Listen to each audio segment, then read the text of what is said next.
In August of 1814, the unthinkable happened. Enemy troops marched into Washington. Government buildings were set on fire. The Capitol burned. The White House burned. Smoke filled the sky.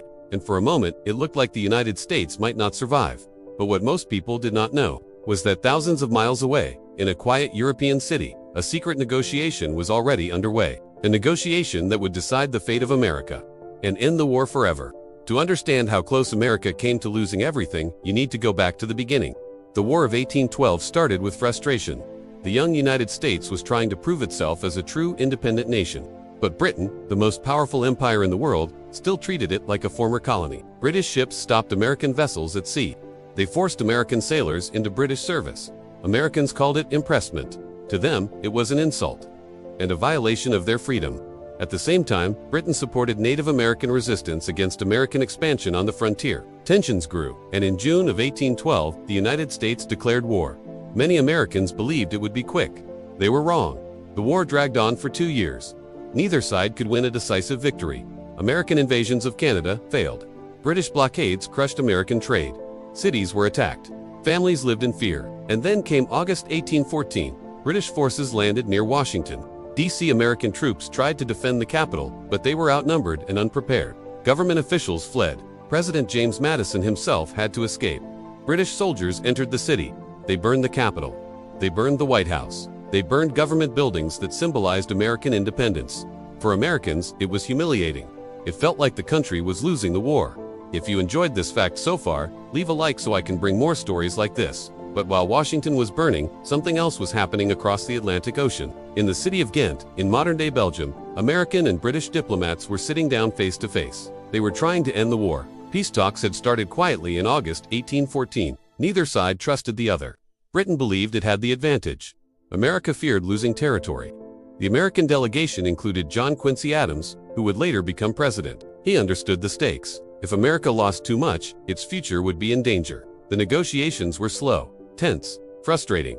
Britain wanted to create a Native American buffer state in the Midwest. America refused. Britain wanted control over parts of the Great Lakes. America refused. Weeks turned into months. Meanwhile, the war continued. More lives were lost, more families suffered, and both sides grew tired. Then something changed. Britain was fighting another, much bigger threat in Europe. Napoleon had returned to power. Britain needed its troops elsewhere. Continuing the war in America was no longer worth it. Peace became more important than victory.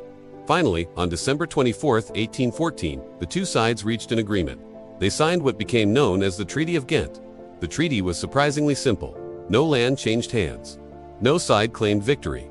Everything returned to the way it was before the war.